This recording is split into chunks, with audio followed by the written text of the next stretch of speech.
Hello and welcome back to another OmniHeroes video.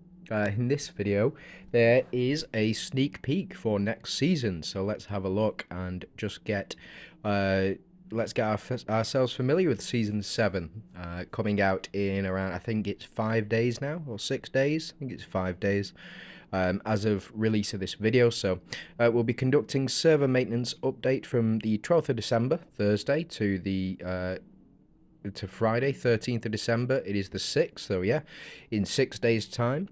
After the update, Season 7 Fountain Domain will be launched.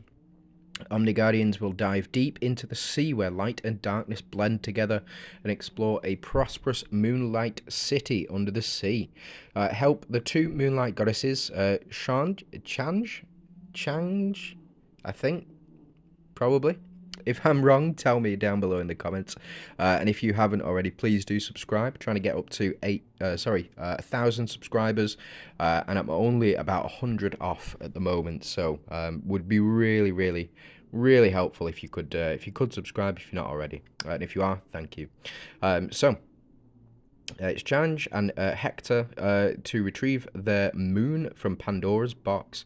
These are the three new heroes that will be releasing. There's also another one as well, and bring back light to this underwater world buried in eternal darkness. In Season 7, we will bring a new gameplay, Alchemy Fountain, to Omni-Guardians. Meanwhile, we'll also make adjustments to the Hope Tree gameplay, etc. So they are going to adjust that Hope Tree and hopefully make it a bit more balanced. Hope this will bring a better gaming experience to Omni-Guardians. It's already been very good. I think there is some bedding in issues for this season, but for me, I think it's been very good this season. So let's go to the official site.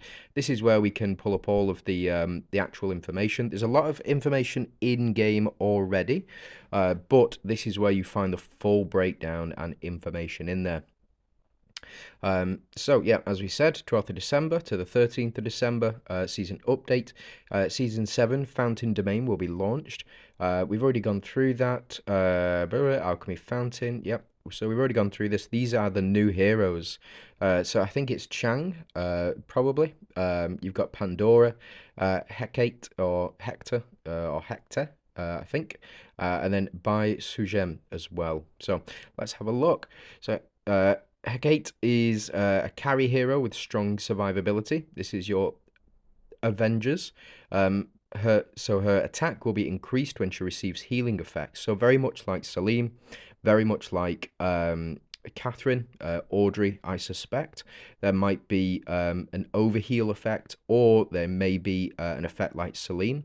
So in case you don't know Celine's runes, when he receives active healing, he increases the damage that he does, and that stacks infinitely through his runes. So it might be like that, or it might be limited like Audrey, or like Catherine as well. When the total number of attack boosts reaches a certain stack, she will gain invincibility for 1 round. So the higher the stack limit, I think she's going to be a striker. And the reason that I think she's going to be a striker is primarily the attack that it's focused around, but also because Celine increases the stack limit by 15 when he's deployed for the attack stack limit and the damage boost limit as well. So having him on the team with Hecate, I think will be very good, be very, very strong. Now, Pandora is so this is the next hero, Cursed Heart Pandora, Valiant as synergy. Pandora is a powerful carry hero, able to lock onto enemies with the lowest HP and deal damage to that enemy. So it looks like an Elune type effect. So in case you don't know, Elune's ultimate, it goes for the hero with the lowest defense. Yeah, I think it's the lowest defense, and it marks the target, giving them and it decreases, it applies a stack of debuff as well, defense debuff to them. So maybe very good in combination with a Loom. We don't know, but we'll just have to find out. Looks okay. We'll just have to see what the actual abilities are. Now, Chang is a versatile hero who can deal damage to the enemy as well as buff her teammates. Each round after she takes action, there is a chance for her to cast her ultimate skill for 1 additional time, dealing damage to the enemy and applying buffs to her teammates. I'm going to be very, very excited Very, very excited for Chang. I think she's going to be absolutely phenomenal because of the additional ultimate. We've seen it time and time again where this skill, casting ultimates more than once per round or multiple times, is a very powerful effect. We've seen it in Aphrodite. Aphrodite just completely swept PvP for the entire season, and she's been kind of nerfed this season, but she'll be back in full swing next season. I can promise that. And yeah, we've seen it with Eudora. Eudora casts her ultimate. So Eudora's is kind of guaranteed as long as your crit rate is above 200%, I believe. But Chang's looks like there's a chance for it. So we'll have to see what that chance is and how achievable it is to really quantify how good she's going to be. Now, I think this ethereal, this one here by Sujen is going to be the non-DD. Typically, the non-DD will go in this slot on this infographic here. You'll see if you look back in previous seasons, Dio-chan was here. You had Lancelot here as well the season before that.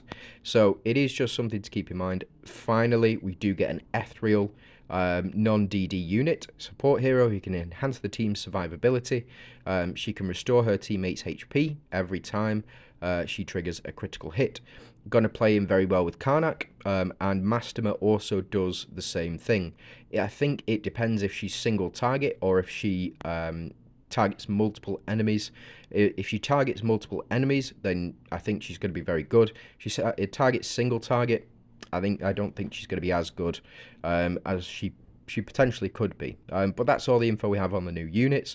Very excited. Good spread of different types of units. Glorium, Valianter, Avenger, and Ethereal as well. Now, move on to the Alchemy Fountain. In Clash Domain, ancient alchemy fountains buried underground for millennia have resurfaced. Omni Guardians can continuously harvest fountain essence by establishing extraction facilities. So a bit like in, I don't know if anybody's ever played Command and Conquer, but you have the big fields of ore, and you can pop stuff down, extract resources. Might be something similar to that. That would be cool. Located beneath the Royal City, it can be occupied by any guild member by continuously challenging and upgrading the fountain. Higher fountain essence production can be achieved. Locate beneath the fortress, it can be only claimed by guild members after the guild secures ownership of the fortress. So there's going to be multiple of these fountains. The more of the fortresses that your guild occupy, the quicker this will build up and the more points you'll be able to achieve. If another guild takes over the fortress, the fountains within will also be lost. So it's going to make things a lot more interesting with regards to the actual guild clash as well. So just make sure if you're guild leader or you're a general within your guild, that you are logging in every day and every sort of, I think it's 12 hours to make sure that you're on top of things for your guild as well, getting as many of these citadels as possible. So in Clash Domain, a new alchemy fountain will be added. Fountains will appear in the Royal City and the fortresses. By occupying the fountains of the fortresses controlled by guild or upgrading the levels of the fountains within the Royal City, Omni Guardians can obtain materials that can be used to provide bonus effects for guild in Clash Domain. So as you can see, we've got an infographic here. We have 4 fortresses altogether, and it looks like we can purify as well. Not too much more information on this. We do have here I see. So looks like we're going to be able to upgrade these as well within our hope tree, but we'll just have to see. Is this? Yeah, I honestly don't know what this is, but we'll just have to see. Again, we'll have to see. Potentially this is what you use to upgrade, so maybe every individual will have access to this, or maybe it'll be a guild-wide thing, so the more or the better your guild is doing, the more of these you'll be able to unlock over the course of the season. Season synergies. I've read ahead on this and I'm very excited about these 2 synergies. When energy of Lumias is above 50, the defense and max HP of all allies are increased by 100%, and all allies gain 1 stack of Holy Shield each round. So effectively a Cleo type effect. So you'll be able to get that Holy Shield stack increase in defense and HP when it's above 50, and I suspect this will scale up as well. So the higher that you have progress in your Luminous synergy, I suspect the more of a bonus that you'll get. And when energy of Ecliptus is above, so this is Ecliptus, this is the other seasonal synergy. When energy of Ecliptus is above 50, the attack and crit damage of all allies are increased by 100% and 200% respectively as well. So that's attack by 100% and 200 crit damage. That's going to be massive. That's going to be really, really big, especially for the Ethereal synergy, who kind of rely on that crit damage and crit chance going up. You just need your crit chance as high as possible, and you've got to be doing absolutely massive damage. It's going to be fantastic, I think. So, in Season 7 gameplay, there will be two new synergies, Positive Moonglow, and that's Luminous, and Negative Moonglow, and that's Ecliptus. Both have powerful skill effects, but they will repel and cancel each other out. For example, if Omni Guardians have 10 positive Moonglow energy and then get 30 negative Moonglow energy, the final energy will be 20 negative Moonglow energy. That's going to be strange. That's going to be strange, but we'll see. We'll see how it actually works out. And fortunately, there's a new perk which I think you're going to like as well, which will help us do some testing. So in Season 7 Hope Tree, each synergy can choose positive Moonglow or negative Moonglow to obtain corresponding skills. For example, Valiant's synergy can choose positive Moonglow to obtain the skill Grace of Soul Eaters, which will allow heroes to absorb allies to increase attack, or choose negative to obtain skill Grace of Enigmas, which allows you to temporarily recruit an enemy to your team. So you're going to have to choose one side or the other. I think this is something else, but so you're going to have to choose one side. So for example, you won't be able to get both the banish skill or the and the awaken skill for mystifiers in the season. You'll only be able to get the banish skill, or you'll only be able to get the awaken skill. It looks like anyway, so you're going to need this this positive Moonglow energy and negative Moonglow energy to choose which side that you want to go ahead with. But we'll see. So Grace of Soul Eaters was on the right, so that's positive Moonglow, and then negative was on, and so the Enigmas was on the left-hand side. So it looks like on the right-hand side of the skill tree, you will get the positive, and on the left-hand side you get the negative. But that's just speculation. Again, we'll have to see what's going on. New relics I'm quite excited about. They look very interesting. There is one for Ethereals as well. We'll get to that. So it possesses the ability to apply Fortitude, greatly enhancing allies' survivability, while also providing additional healing.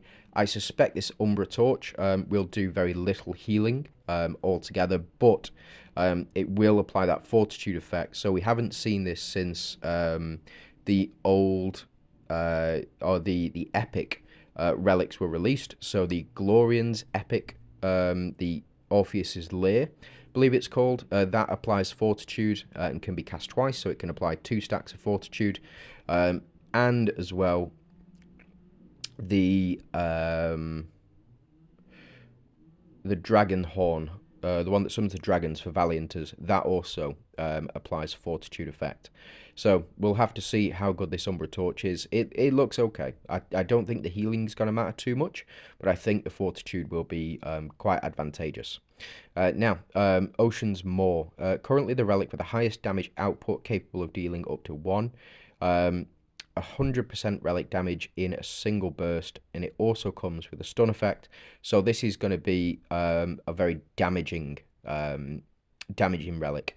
Now, I'm still quite disappointed that there's no 100 relic energy for Ethereals. They still haven't got one. Every other faction now has one, or every other rune synergy, every other faction synergy has one. Is it? No, it's Valkyrie synergy. Every other Valkyrie synergy has one, but the Ethereals do not have one yet. And to be fair, it's probably for good reason, because if Ethereals had 100 relic energy relic, then they would, I think, be unstoppable at this point. But again, we'll just have to we'll have to see. So this is currently the relic with the highest damage output, capable of dealing up to 1 damage. Just joking. I don't know how much it's going to do, but we'll see. I think it's going to depend on your star level. Now, the reset chance of Hope Tree. So this is player feedback. They have listened to the feedback. They have been hounded with it for the entire season about Hope Tree. Resets. Everybody wants as many resets as possible to do as much testing as possible, and I get it. So what they've said is within the first week of Season 7, December 13th to December 19th, Hope Tree can be reset freely for an unlimited number of times. I think that's fair. I think having a week to test all of the different synergies out, all of the different powers out, because you will have enough at the end of that week to pump up one side of, I suspect, most of or if not all of the actual tree itself. So what you'll be able to do is, say you pump up Grace of Soul Eaters on one side, you go in, test it out, see how powerful it is, and then you go and reset, and you reset to the other side, and you go in and test how powerful that reset, the other side is as well. So the Grace of Enigmas. I think, yeah, it's going to be very, very strong and very, very good as well for that free reset for the first week. Omni Guardians will be able to try out various lineups more freely, and after that, each 14 days, Omni Guardians will receive one reset item to reset the Hope Tree. I think that falls in line with the current schedule. So as it stands, I think every 2 weeks there's a new PvP event. So there's a Foggy Coliseum. There is so there's Foggy Coliseum, there's World Arena, and then you'll need them for, I think the Seraphic Ruins are coming back, but we'll have to see about that. They've not mentioned anything about it in here, but we'll have to see. The Dragon War will come back, etc., etc. So whatever you're going to focus on, you're going to have 2 weeks of that, and then you can go and focus on something else. I think it's fair. World Arena is on for 2 weeks. You get the reset, you take all of your perks out of the World Arena, you put it into something else. Just makes sense. Now, balance adjustment for Hope Tree. In Season 6 PvP gameplay, there's lots of balance issues with the Hope Tree. It is correct. There were a lot of balancing issues with the Hope Tree. Valianters and Avengers this season, they just did not work. It's weird, like they just did not work, and it's primarily because of the banish mechanic and the exploits that you could do with Mystifiers and Dooms, having 2 Mystifiers, 2 Dooms on the same team, pumping up your I think it was Thornbinders, pumping up Dooms in Thornbinders and pumping up the Thornbinders in Mystifiers as well, having maxed those 2 out in round, so before any unit has taken action, or before any effects have been stacked and applied, before the patch that they did, you could just one-shot every single enemy team. And that's how a lot of people got to the top last time. But again, they've adjusted that, and they're going to make some more balance adjustments as well. So based on the Omni Guardians feedback, we'll make balance adjustments to Season 7 Hope Tree. Some imbalanced effects will be adjusted. So we'll just have to see. We'll have to see what they come out with, and we can do plenty of testing in that first week, so I'm very much looking forward to it. Now, a new duel competition gameplay will be added. Omni Guardians can tap another player's avatar to make a friendly duel competition with him or her. It doesn't say exactly how that's going to work, but I suspect that you'll be able to click on this, and then you can go ahead and fight each other in PvP. I suspect. But we'll just have to see. I don't know how exactly it's going to work, because they haven't given too much information on here. Does that other player need to be online for you to press this button? Do they need to actively participate in it, or can you go ahead and set up? Can you go ahead and set up the teams that you want people to fight against? And then go ahead from there. I don't know. It looks like seasonal content will be active in these battles as well, but I can't be sure on that. So it may just be standard PvP, or it may be seasonal content. We'll have to see. But I think this is so good. I have been requesting this for such a long time, is just have a free PvP battle to test out different teams.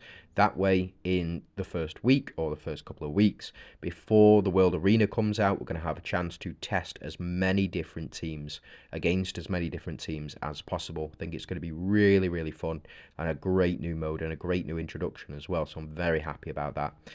Now, more selectable heroes will be added into the Convert hero.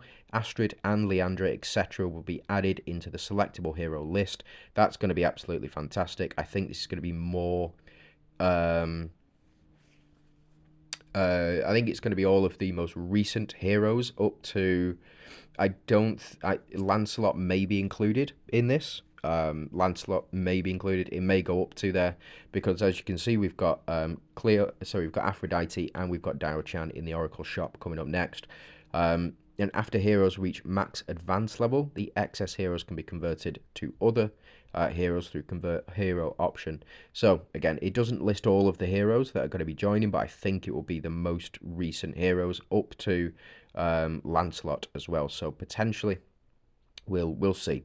Now, other updates. Aphrodite and Dairo-chan will be added into the Oracle shop. It's good. It's very good. Aphrodite will now become effectively free-to-play or able to be obtained in a free-to-play manner. Dairo-chan easily accessible as well. I think she's going to be quite important this season, especially with the new Avengers hero. She increases the attack of Avengers heroes. The new unit, is it Hector or Hecate, however you pronounce it. Again, let me know down below in the comments. And then, I think these two are going to be very, very important next season. Now, Naoi's skin Azure Wave will be added into the skin shop. I think that's fantastic for all players. Naoi is a staple, and she is... I still use her to this day, especially with the skin. In mirror matches, when opponent doesn't have the skin and you do, this Naoi always goes first, or the Naoi with the skin will go first, and it makes it a lot easier as well to win those matches, because your Naoi gets the chance to proc first. Now, this is the third one. In order to make it easier for Omni Guardians to understand the gameplay of Dragon War, we will adjust the passive skills of the Dragon War from immune to physical damage, etc., to only receive damage from a certain synergy. So I think that's going to be much easier to understand. So, for example, if you had a Dahlia on the team against a dragon that didn't allow for magical or resisted magical damage, Dahlia wouldn't do any damage to it. She would not do any damage to it, and the same is true for the others as well, but there wasn't too much information out there. Now they simplified it, they made it easier, so now you're going to need to use a big number of units in order to beat these stages. So we'll see how that goes down. I think it's going to limit your team building options a lot more than previously. I think there's going to be certain set lineups and certain set units that you're going to need in order to beat these dragons and get the max damage or the max damage potential. But again, we'll have to see how it goes. Now, Rift Odyssey. This is level expansion. After clearing Hell level, a new Peak level will be unlocked. So not only do we have to go through Nightmare, well, we have to go through Common, Hard, Abyss, Nightmare, Hell. We'll now get a 6th one, Peak level. This is going to be tough. This is going to be really, really tough. So next season, I don't know if I'm going to be doing Abyss gameplay for Hell or for Rift Odyssey. I think moving forward, I'm just going to be doing the final 3 stages, so that'll be Nightmare, Hell, and this new Peak level as well. We'll see how difficult this Peak level is going to be. I suspect nobody's going to be able to beat it. Please don't complain. That's just something I'm asking. Please don't complain that you're not able to beat Peak level because your units aren't up to scratch, or because you've not reset the hope tree. Please don't complain. I understand you want to get those rewards and you think that everybody should be able to get those rewards. It doesn't work like that. You shouldn't be able to get all of the rewards for a game if you've not invested the time, same as any other game. Just my 2 cents on it. I'll leave it at that. Now, the battle report in Clash Domain will be improved when defeat multiple enemy teams in a row. Special vision effects will be displayed. Fancy. Special effects can be previewed in personal report in the chat interface as well. So this is a Warzone merge. So if you are in server 51 to 100 or server 101 to 150, so basically 51 to 150, you will be getting merged. After merging, players of the above servers will be able to add each other as friends, join each other's guilds, and play Grey Shroom and other gameplays together. It was tough at first because the pecking order changed very quickly, and a lot of the long time whales in my server, in the original Warzone, so in all the T servers up to server 50, a lot of them left because they were no longer top dog or because they had to fight for it and it's not what they wanted to do. So, each to their own. I really enjoy it. I really think it's a good thing. And I think having more people to fight against encourages competition and a healthier competition and a healthier game as well. So I'm very excited about this. It won't affect me, but if you are in these servers, just be aware you are going to get this Warzone merge. Now, after the merging, players of the above servers will be able to play blah blah blah. Merging, we will send compensation rewards to the players of the above servers. From December 12th to the 20th of December, players of the above servers will receive rewards every day for a total of 7 days. It's decent rewards. Can't remember exactly what it was, but you do get enough.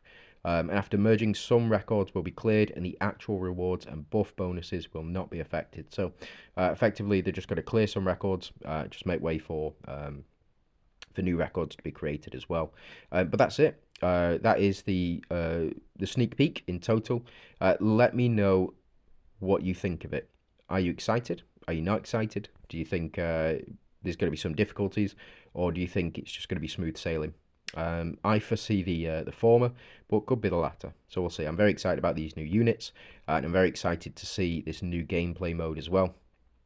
New PvP stuff. So thanks very much for watching. I hope you have a fantastic day. If you can like and subscribe, it'd be really appreciated. And yeah, good luck.